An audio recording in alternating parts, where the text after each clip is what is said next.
નાણામંત્રી નિર્મલા સીતારમણે મંગળવારે સતત 7મી વખત બજેટ રજૂ કરવાનો રેકોર્ડ બનાવ્યો છે। 1 કલાક 23 મિનિટના તેમના ભાષણમાં તેમનું ધ્યાન શિક્ષણ, રોજગાર, ખેડૂતો, મહિલાઓ અને યુવાનો પર હતું। આ સિવાય કેન્દ્ર સરકાર નીતિશ કુમારના બિહાર અને ચંદ્રબાબુ નાયડુના આંધ્રપ્રદેશ પર મહેરબાન રહી।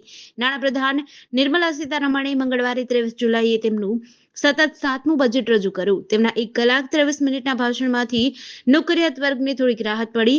7.75 લાખ સુધીની આવક હવે નવી કર વ્યવસ્થા પસંદ કરનારાઓ માટે કરમુક્ત થઈ ગઈ છે, એટલે કે તેને 17.5 હજારનો નફો થયો છે। મોદી સરકાર 3 બિહારના સીએમ નીતિશ કુમારની જેડીયુ અને આંધ્રપ્રદેશના સીએમ ચંદ્રબાબુ નાયડુની ટીડીપીના સમર્થનથી કેન્દ્રમાં શાસન ચલાવી રહી છે। નાણામંત્રીએ બિહારમાં ઇન્ફ્રા અને અન્ય પ્રોજેક્ટ માટે રૂપિયા 58,900 કરોડ અને આંધ્રપ્રદેશની નવી રાજધાની અમરાવતીના વિકાસ માટે રૂપિયા 15,000 કરોડની જાહેરાત કરી હતી। તેમણે બિહાર, ઝારખંડ, પશ્ચિમ બંગાળ, ઓડિશા અને આંધ્રપ્રદેશ માટે માળખાકીય વિકાસ માટે વિશેષ યોજનાઓ લાવવાનું વચન આપ્યું હતું। પીએમ મોદીએ કહ્યું, આ બજેટ એક એવું બજેટ છે જે આપણને સમૃદ્ધિના માર્ગ પર લઈ જશે। છેલ્લા 10 વર્ષમાં 25 કરોડ લોકો ગરીબીમાંથી બહાર આવ્યા છે। આ એક એવું બજેટ છે જે યુવાનોને અગણિત તકો પૂરી પાડશે। તેમણે કહ્યું, આ બજેટ શિક્ષણને નવો સ્કેલ આપશે। આ એક એવું બજેટ છે જે મધ્યમ વર્ગને નવી તાકાત આપશે। જામનગર જિલ્લામાં ચાંદીપુરા વાયરસના સંક્રમણના કેસો સતત વધી રહ્યા છે। જામનગર જિલ્લાના કાલાવડ તાલુકાના નિકાવા ગામે રહેતા 4 વર્ષના બાળકને ચાંદીપુરા વાયરસનો ચેપ લાગ્યો છે। આથી રાજકોટની પીડીયુ હોસ્પિટલમાં ઓક્સિજન ઉપર છે। લેબ રિપોર્ટમાં ચાંદીપુરા વાયરસથી સંક્રમિત હોવાની સ્પષ્ટતા થઈ છે। જ્યારે દેવભૂમિ દ્વારકા જિલ્લાના ખંભાળિયા તાલુકામાં આવેલ સીમાણી કાલાવાડાના 4 વર્ષના બાળકનું ચાંદીપુરાથી મોત થયું છે। ચાંદીપુરા વાયરસથી ભરૂચ જિલ્લામાં પણ એન્ટ્રી થઈ ચૂકી છે। ભરૂચના નેત્રંગ તાલુકાના ધાણીખુંડ ગામે ચાંદીપુરા વાયરસનો શંકાસ્પદ કેસ મળ્યો છે। 5.5 વર્ષના બાળકની ચાંદીપુરા વાયરસના લક્ષણો દેખાતા તાત્કાલિક સારવાર અર્થે વડોદરાની ગોત્રી મેડિકલ કોલેજ ખાતે ખસેડવામાં આવ્યો છે। આ તરફ આરોગ્ય વિભાગની ટીમ પણ દોડતી થઈ ગઈ છે। આરોગ્ય વિભાગની 15 જેટલી ટીમ દ્વારા જે જગ્યાએ કેસ મળી આવ્યો છે તેની તપાસ અને દવાનો છંટકાવ કરવાની કામગીરી અને સર્વેલન્સ શરૂ કરવામાં આવ્યું છે। રાજ્યભરમાં ચાંદીપુરા વાયરસથી સંક્રમિત દર્દીઓના કેસમાં પ્રતિદિન વધારો થઈ રહ્યો છે। ગઈકાલે રાજ્યમાં વધુ 3 બાળકોના મોત થયા। એમાં બનાસકાંઠાના સુઈગામ, રાજકોટના ગોંડલના રાણીસીકી, મોરબી, ઘોઘંબા અને સુરતમાં એક બાળકનું મોત થયું હતું। વડોદરા વાઘોડિયા રોડ પર નિમિટા ગામ પાસે મહિન્દ્રા ટીયુવી કારના ચાલકે દારૂના નશામાં ધૂત થઈને 2 વ્હીલરને અડફેટે લીધી હતી, જેમાંથી એક પરિવાર ફંગોળાયો હતો, જેમાં પતિ, ગર્ભવતી પત્ની અને 6 વર્ષની દીકરી ઇજાગ્રસ્ત થયા હતા। મહિલાને 9 માસનો ગર્ભ હતો, જે રોડ પર પટકાતા ગર્ભમાં જ બાળકનું મોત થયું હતું। સયાજી હોસ્પિટલમાં મૃત બાળકનો જન્મ થતાં પરિવારજનોએ નવજાતને ખોળામાં લઈને આક્રંદ કર્યું હતું। પરિવારજનોએ જણાવ્યું, અમે એક બાળકને ગુમાવ્યું છે અને અન્ય ઇજાગ્રસ્ત બાળકીની પણ પેશાબની કોથળી ફાટી ગઈ ડોક્ટર કહી રહ્યા છે। કારમાં સવાર 3 આરોપી સામે કડકમાં કડક કાર્યવાહી કરવાની માંગ કરી છે। વડોદરાના નિમેટા ખાતે રહેતા રવિભાઈ સોલંકી અને તેમના પત્ની દીપિકાબેન સોલંકી તેમને 6 વર્ષની દીકરી કનિષાને લેવા માટે સરદાર એસ્ટેટ પાસે આવેલ રઘુકુલ વિદ્યાલયે ગયા હતા, જ્યાંથી દીકરીને લઈને પરત આવતા હતા। તે સમયે 5:45 વાગ્યાની આસપાસ આ અકસ્માત થયો હતો। ગત 5 જુલાઈના રોજ રાજકોટના ઇન્ચાર્જ તાલુકા પ્રાથમિક શિક્ષણ અધિકારીની વિઝિટ દરમિયાન પીપળિયા ગામમાંથી અંગ્રેજી માધ્યમની બોગસ સ્કૂલ મળી હતી। એક વિદ્યાર્થીને સ્કૂલ દ્વારા લિવિંગ સર્ટિફિકેટ આપવામાં ન આવતા તપાસમાં સમગ્ર ઘટસ્ફોટ થયો હતો। રાજ્યના શિક્ષણ વિભાગની માન્યતા વગર સ્કૂલ છેલ્લા 6 વર્ષથી ધમધમતી હતી। આ બોગસ સ્કૂલમાં અન્ય 8 ખાનગી સ્કૂલની પણ સંડોવણી બહાર આવી હતી। ઘટનાના 15 દિવસ બાદ પણ પોલીસ દ્વારા એક પણ સ્કૂલ સામે ફરિયાદ દાખલ કરવામાં આવી નથી, ત્યારે પોલીસ આ મામલે ભીનું કેમ સંકેલી રહી છે તે સવાલ થઈ રહ્યો છે। આ બાબતે જિલ્લા પ્રાથમિક શિક્ષણ અધિકારીને પૂછતા તેમણે જણાવ્યું, તાલુકા પ્રાથમિક શિક્ષણ અધિકારી દ્વારા ગત 12 જુલાઈના રોજ કુવાડવા પોલીસ મથકને પત્ર લખવામાં આવ્યો હતો, પરંતુ હજુ સુધી પોલીસ દ્વારા એફઆઈઆર નોંધવામાં નથી આવી। બીજી તરફ કુવાડવા પોલીસ મથકના પીઆઈએ જણાવ્યું, હું 2 દિવસ પહેલા જ હાજર થયો છું। મારા પહેલાના પીઆઈ સમક્ષ અરજી આપેલી હતી। અરજીમાં અમુક વિસંગતતાઓ છે। આ મામલે કુવાડવા પોલીસ મથકના પીઆઈ રઝિયાનો સંપર્ક કરતા તેણે કહ્યું, પીપળિયા ગામની ગૌરી ઇંગ્લિશ મીડિયમ સ્કૂલ મામલે અરજીના કામ તપાસ ચાલુ છે। સુરતમાં પડી રહેલા અનરાધાર વરસાદના પગલે ભારે મુશ્કેલીઓ પડી રહી છે। સુરતમાંથી પસાર થતી ખાડીઓના જળસ્તર વધી રહ્યા છે, જ્યારે સીમાડા ખાડી ઓવરફ્લો થઈ છે, જેના કારણે હાલ પાણી બેક મારી રહ્યા હોવાથી ખાડી પૂરની સ્થિતિ ઊભી કરી રહી છે। સીમાડા ખાડી ઓવરફ્લો થતાં ખાડી કાંઠાના વિસ્તારમાં પાણી ભરાઈ ગયા છે। છેક પૂર્ણા સુધી આ પાણી ફેલાયા છે।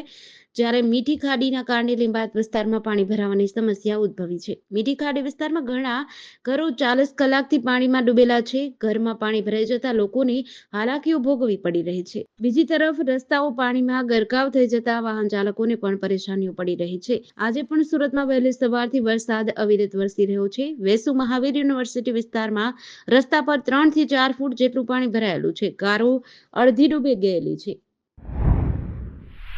રાજકોટના કુવાડવા જીઆઈડીસીના 150 ફેક્ટરી ધારકો 12 વર્ષથી વીજ કાપથી પરેશાન હોવાની માહિતી સામે આવી છે. જેને લઈને ફેક્ટરી ધારકોએ સ્થાનિક મિત ભટ્ટે જણાવ્યું હતું, પીજીવીસીએલના કુવાડવા જીઆઈડીસીથી રામપરા બેટી વિસ્તાર સુધી બુધવાર અને ગુરુવારે વીજ કાપ રહે છે. કોઈપણ પ્રકારની જાણ કર્યા વગર જ વીજ કાપ મૂકી દેવામાં આવે છે. છેલ્લા 12 વર્ષથી 150થી વધુ ફેક્ટરી ધારકો આ સમસ્યાનો સામનો કરી રહ્યા છે, જ્યાં 1500થી 2000 જેટલા કર્મચારીઓ કામ કરી રહ્યા છે. કોઈ પણ સમયે પાવર ફ્લક્ચ્યુએશન આવે છે, જેના લીધે કરોડોનું નુકસાન થાય છે. જ્યાં પ્લાસ્ટિક ફૂડ સહિતની ફેક્ટરી આવેલી છે.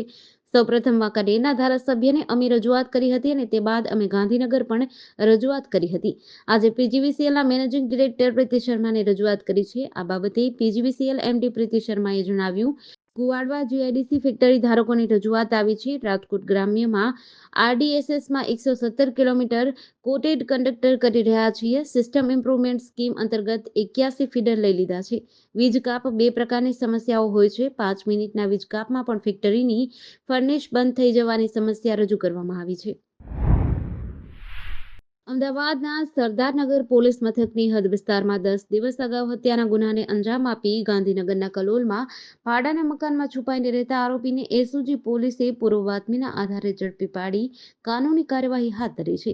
ગાંધીનગર રેન્જ આઈજી અને જિલ્લા પોલીસ વડાએ લૂંટ, ધાડ અને મર્ડર જેવા ગંભીર પ્રકારના ગુનાઓ આચરી નાસ્તા ફરતા આરોપીઓને પકડી પાડી ક્રાઇમ પ્રિવેન્શન અને ડિટેક્શનની કામગીરી કરવા તાબાના અધિકારીઓને સૂચના આપવામાં આવેલ છે. જે અન્વયે સ્પેશિયલ ઓપરેશન ગ્રુપની ટીમ કલોલ વિસ્તારમાં પેટ્રોલિંગ કરી રહી હતી.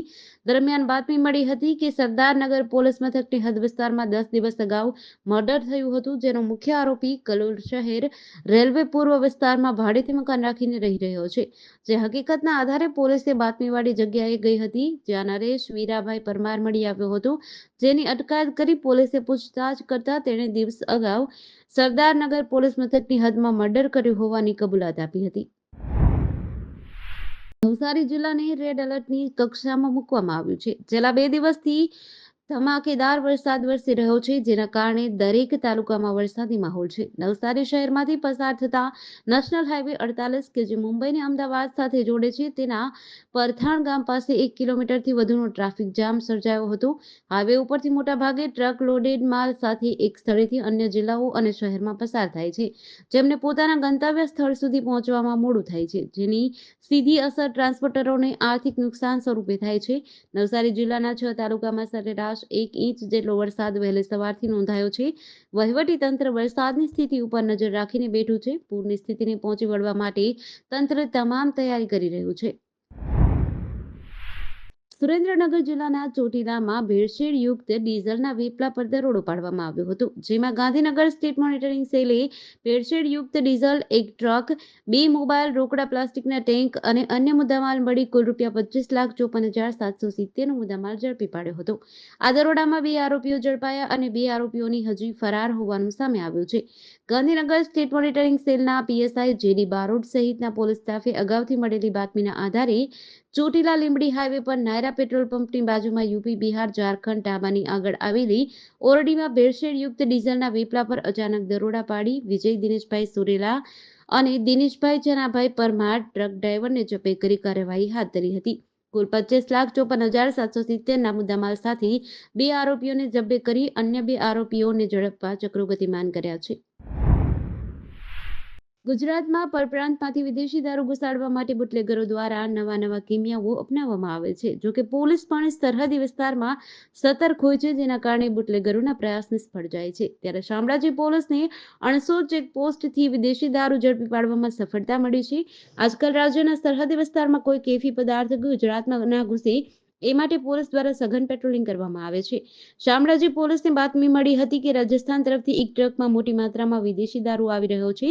જેના આધારે શામળાજી પોલીસ અણસોલ ચેકપોસ્ટ પર વાહન ચેકિંગમાં હતી. તે દરમિયાન બાતમી મુજબની ટ્રક આવી પહોંચતા તલાશી લેતા ટ્રકમાં ખાદ્ય ચીજ ભરેલી બેગોની આડમાં લઈ જવાતું 12,70,00,000ની કિંમતનો 257 પેટી એટલે કે 3,070 નંગ વિદેશી દારૂ સાથે એક આરોપીને ઝડપી પાડ્યો છે.